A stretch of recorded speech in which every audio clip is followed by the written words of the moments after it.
पढ़ने जा रहे हैं मानव नेत्र। ठीक है, मानव नेत्र क्या होता है?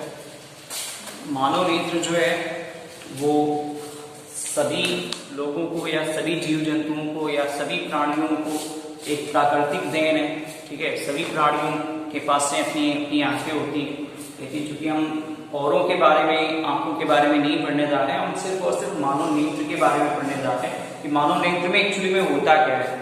ठीक है, सभी लोग जानते हो कि जो हमारा नेत्र है वो उसके बिना हम कुछ भी नहीं देख सकते, या उसके बिना हमारा जो संसार है वो बेकार है। अगर हमारे पास आंखें नहीं है तो हमारा जो संसार है वो बेकार है ना?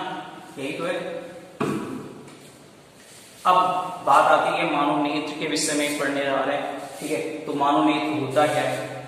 मानव नेत्र जो होता है वो कहीं ना कहीं ये एक प्रकाशित यंत्र होता है जिससे हम वस्तुओं को आसानी से देख पाते हैं, समझ पाते हैं। ठीक है, जो ये इसके अंदर एक लेंस, प्रोटीन से बना हुआ लेंस होता है जो पारदर्शी पदार्थ से बना हुआ होता है। ठीक है, नेत्र जो होता है लगभग एक फोटो कैमरे की भांति व्यवहार करता है ना? जब भी हम देखते हैं कि हम किसी भी वस्तु को देख लेते हैं तो बहुत दिनों तक याद रखता है, याद रहता है नहीं रहता, वो एक फोटो कैमरे की भांति व्यवहार करता है। या कह सकते हो आपकी जो पलकें हैं वो एक शटर की भांति व्यवहार करती हैं कि जब चाह तब बंद कर लिया, जब चाह आपने खोल दिया, है ना? कोई अचानक से चीज आई, आपकी आंख बंद हो जाती है, यानी वो क्या हो, आपकी आंखों को बचाने के लिए आपकी पलकें हमेशा तत्पर रहती है। उसके बाद अब बात आती है नेत्र के भाग कितने होते हैं, नेत्र के अंदर के भाग क्या होते हैं। पहला आता है दृढ़पटल। दृढ़पटल क्या होता है? ये सफेद रंग का होता है। क्या होता है? ये सफेद रंग का होता है जो आपके आंख की यानी आपके जो नेत्र है उसकी आंतरिक भाग की सुरक्षा प्रदान करता है। तो ये दृढ़पटल जो होता है सफेद कलर का होता है और आपके जो नेत्र का आंतरिक भाग है, ठीक है, आंतरिक भाग से सुरक्षा, बाहर से आने वाली जो भी घटनाएं हैं उनसे सुरक्षा प्रदान कराता है। ठीक है, बात समझ में आ रही है ना? उसके बाद रक्तक पटल होता है। नंबर सेकंड पे आता है रक्तक पटल। रक्तक पटल क्या होता है? दृढ़पटल के भीतर, दृढ़पटल के भीतर एक काले रंग की झिल्ली होती है, ठीक है, जिसे हम रक्तक पटल कहते हैं। आपको नहीं पढ़ा? दृढ़पटल के जो पीछे जो है वो एक काले रंग की झिल्ली होती है जिसे हम रक्तक पटल कहते हैं। ठीक है, उसके बाद आता है कार्निया। कार्निया क्या होता है? दृढ़पटल के सामने का उभरा हुआ भाग। जैसे हमारी आंख है तो आंख के सामने का एक भाग ऐसा होता है जो उभरा हुआ होता है ना? उभरा ही होता है। जैसे आप आंख बनाते हो तो कैसे बनती है? आपने देखा होगा कि आंख बिल्कुल ऐसे साइज की होती है, ये वाली, यानी आपकी ये आंख यानी मानो नेत्र है तो कहीं ना कहीं ये जो भाग है ये वाला उभरा हुआ भाग है उसे हम कार्निया कहेंगे। सबकी आंख में ऐसे ही होता है, ठीक है, उसको हम कार्निया कहते हैं। जो नेत्र का यही भाग बाहर से हमें दिखाई पड़ता है और कोई भी भाग भी बाहर से नहीं दिखाई पड़ता है। उसके बाद आता है आयरस। कार्निया के पीछे एक रंगीन झिल्ली होती है। क्या होती है? कार्निया के पीछे एक रंगीन अपारदर्शी झिल्ली होती है जिसके पीछे हम नहीं देख सकते कुछ भी। अपारदर्शी झिल्ली होती है का पर्दा होता है जिसे हम आयरस कहते हैं। 3 कलर होते हैं, काला हो सकता है, भूरा हो सकता है, या फिर आपका ब्लू हो सकता है, नीला हो सकता है।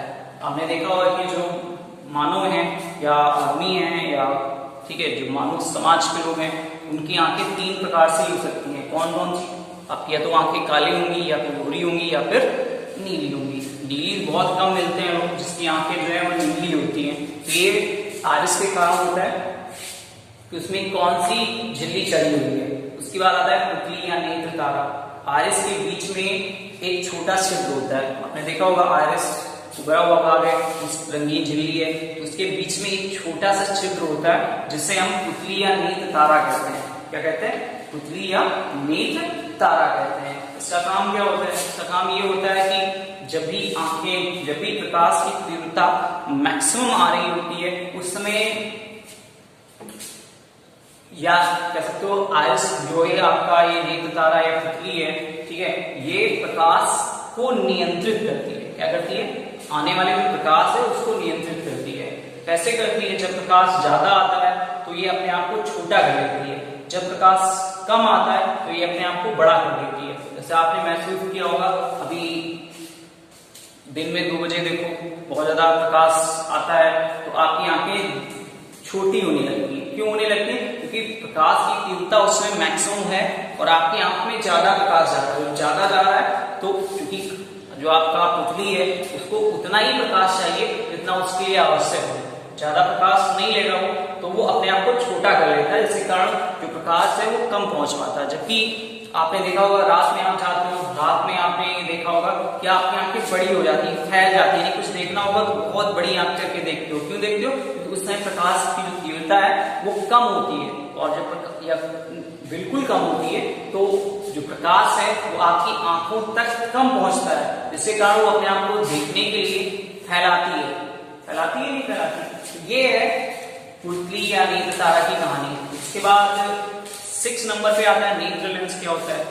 नेत्र लेंस जो होता है वो आइरिस के ठीक पीछे होता है। आइरिस के ठीक पीछे एक पारदर्शी मतलब पारदर्शी होता है। आइरिस के ठीक पीछे एक पारदर्शी उत्तक का बना द्विउत्तर लेंस होता है, ठीक है, जिससे हम नेत्र लेंस कहते हैं, या एक द्विउत्तर लेंस होता है, ठीक है। इसी पे प्रकाश पड़ के रेटिना पे जाके पड़ता है। उसके बाद होता है नेत्रोद या जलीय ध्रुव। कार्निया का लेंस के बीच में जो भी भाग होता है उसे नेत्रोद कहते हैं। या उसके बाद जलीय ध्रुव कहां पे आता है? इसमें एक जल के समान एक नमकीन पारदर्शी ध्रुव भरा हुआ होता है, ठीक है, जिसे हम जलीय ध्रुव कहते हैं। क्या कहते हैं? जलीय ध्रुव कहते हैं। ये आप देखते हो जब आप रोते हो तो आपको जो आंखें हैं वो इनसे आंसू निकलते हैं। तो आंसू का जो स्वाद होता है वो कैसा होता है? नमकीन होता है। तो नमकीन किसके कारण होता है? उस द्रव के कारण। कौन से द्रव के कारण? जलीय द्रव के कारण जो है आपकी आंखें जो है, आपके आंसू जो है वो नमकीन होते हैं। उसके बाद होता है कचाप द्रव। क्या होता है? कचाप द्रव जो होता है वो गाढ़ा पारदर्शी एक और उच्च अपवर्तनांक का द्रव होता है जो आपकी आंखों, ठीक है, जो आपकी जो आंखें हैं उनको गर्म होने से बचाता है। यानी वो ठंडा होता है और जब भी आपकी आंखें गर्म होती हैं तो वो उनसे बचाता है। तो उसके बाद तो आज के लिए बस इतना ही। आप सभी लोग अच्छे से पढ़ते रहें।